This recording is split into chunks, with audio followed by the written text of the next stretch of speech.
Have you ever wondered what games you should keep or you should lose?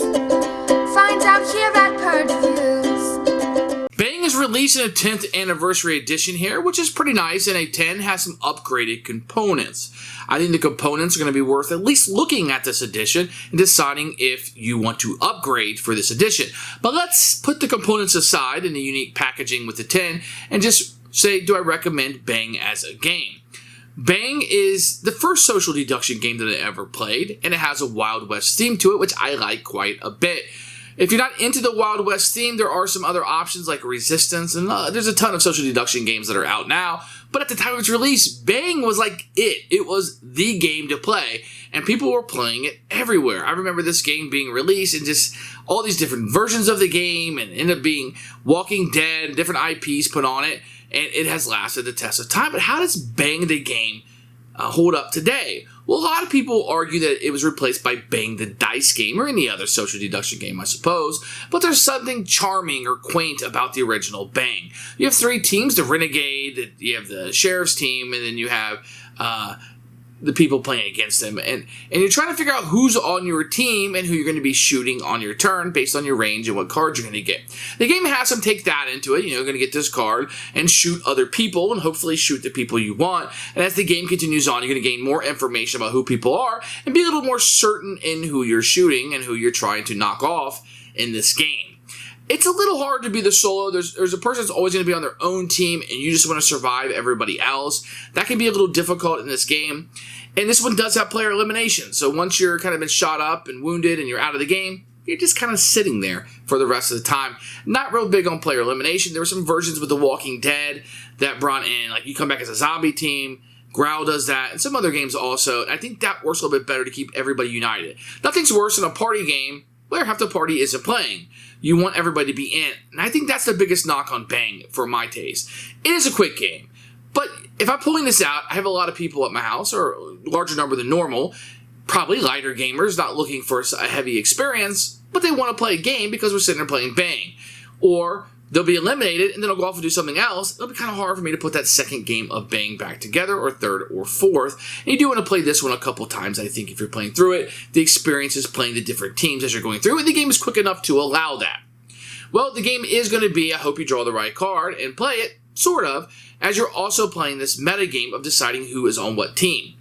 If you're shy, I think you're going to like this game even less, although that can be a character in the game also, as long as everybody isn't shy, but sometimes the bigger personalities can be more dominant, and that can be a positive or negative to a game, or perhaps it's just role-playing. Perhaps it's just a character that you're playing, and maybe you're being quieter this game because you don't want to let on or give out information. But if you're normally the loudmouth and you're not talking, I know something's up. And if you're usually quiet and you're being very talkative, I probably know something is up also. But I think that rarely happens. I think if you're used to being quiet or don't like to talk as much or don't feel as comfortable with these social deduction games, I think you're routinely going to be quiet, and that behavior is going to be consistent. Unless it's not. Otherwise, I think Bang is a really fun game. It has a range factor, and I think it plays better with more people as you're shooting around trying to find out who people are. And everybody's kind of getting for the same guns and the range and figuring out who people are. I think it helps to play this more than one time. I think if you play it for one time, people are like, okay, I kind of understand the rules, I kind of got it down, but I think it really helps in a night to play it over and over, and people become more and more comfortable with the cards, they know what's in the deck, they know the different rules, and kind of how to interplay them, and kind of role play and go after other people with the social deduction aspect of the game. So I would say if you're going to play this, plan on playing a couple hands in a row. I think that's going to bring out the fun, and the familiarity with the rules and the cards will be a boon and a bonus for the players. For me, Bang has a special place in my heart. It's something that I'll probably always keep a copy of in my collection, even if it's the Walking Dead version, which is the version that I am keeping, because I like that zombie aspect. I like the part that once you get beat, you can come back into the game and play on a different team, so you're not actually eliminated. If I'm playing a party game, I want to have a good time. It's not about winning and losing, so I want different aspects to happen, and that's very popular to me.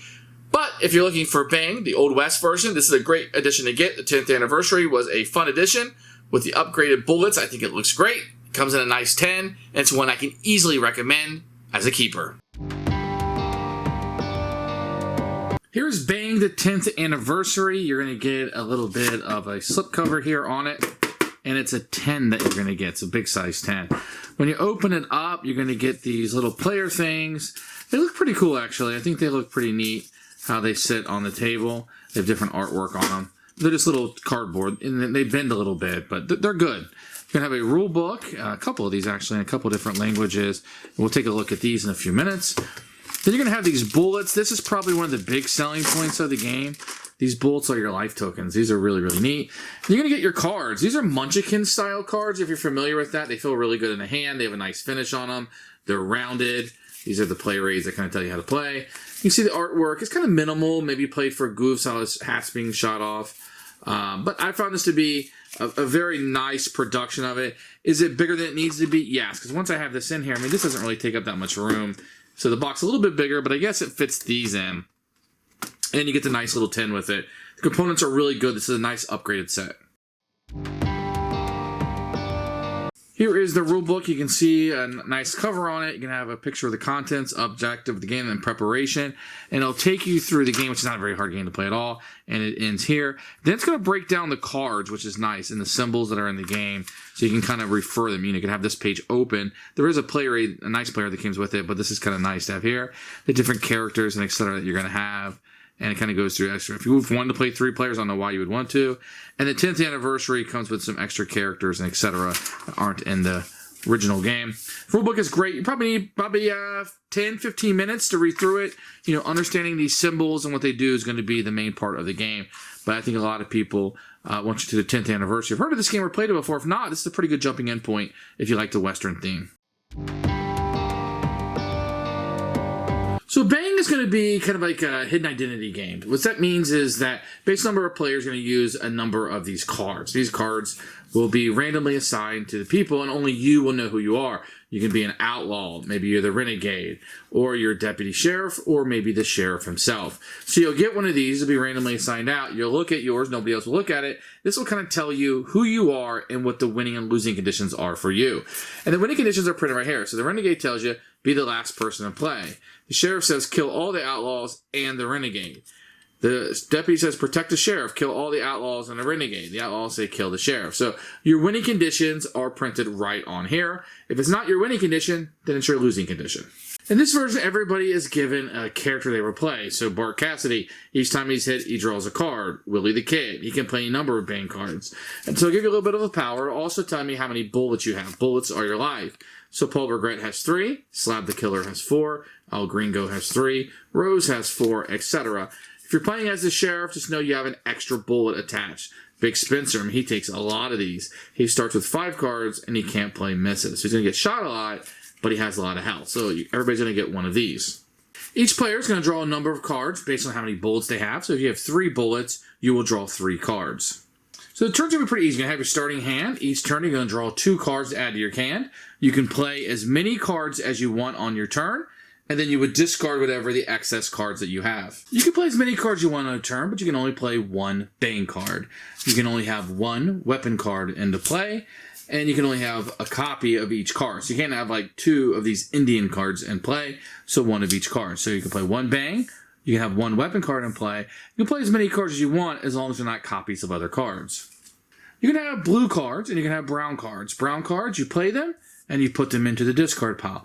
Blue cards are going to stay in front of you. So this is going to tell you a range of how many you can shoot across. So if you wanted to shoot somebody, you could shoot 2 people on your left or up to 2 people on your right with this weapon.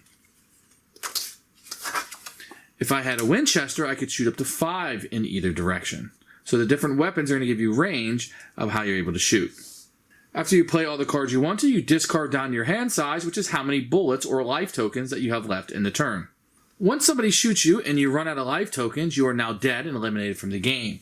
You will reveal what role you were. I was an outlaw. And this is what I was trying to do, thus narrowing down the options for the other players. You are out of the game and cannot play any longer. If someone accomplishes their goal, in this case, kill all the outlaws and the renegade, you will reveal who you are and you'll be able to win the game. Bang has a lot to do with the card play in the game. So, for example, if I were to shoot a bang at somebody and I had a weapon, such as a Schofield, I could shoot somebody 2 away and they would lose 1 of their life points. Part of the game is trying to figure out who is who. Who do I want to shoot? But if you shoot somebody and they were to play a missed card, then my shot will have missed them and they will not lose the life points. So there's always a way to kind of defend against what you're doing if you have the proper card. There are other cards that can be played, like, say, Stagecoach will let you draw a couple cards. A Wells Fargo will let you do 3. A Beer card, which will let you heal up, and you can always play one of those when you shot. You have a Gatling, which is kind of a cool card. You can shoot everybody else at the table. They can still block it, but you can shoot it, and it does not count as a Bane card.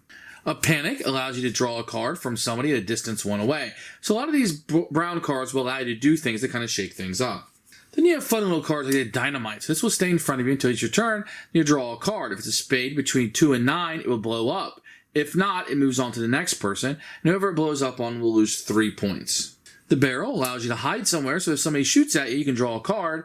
If you draw a card and it has a heart, which down here you can see the different symbols, then it misses you. So it's kind of a fun little thing to do. Once again, you're just playing your secret rolls until you have your win or loss condition. On your turn, you draw 2 cards. You can play as many cards as you want. You can only play 1 Bane card. And then you discard cards down to whatever your health is or how many of these bullets that you have. Run out of bullets, you lose and are out of the game. And you just want to make sure you meet the requirements of the secret card that you have at the beginning of the game. Who should buy this game? Anybody who likes Bang. If you want a cheaper version of Bang, you definitely can find that. There's a gazillion different versions of this game. I find this to be a fine version. It comes in a nice little tin. It has the bullet upgrades with it. I think it looks really good, and the cards are really nice inside of it. I think this may not be a collector's edition version of it, but we're inching towards that, and it looks really, really good. So if you're seeking out a version of Bang, and you want a little bit of an upgraded one, but you don't want to go too overboard, this is definitely one I can advise you to purchase and to check out. This one will be a keeper for us.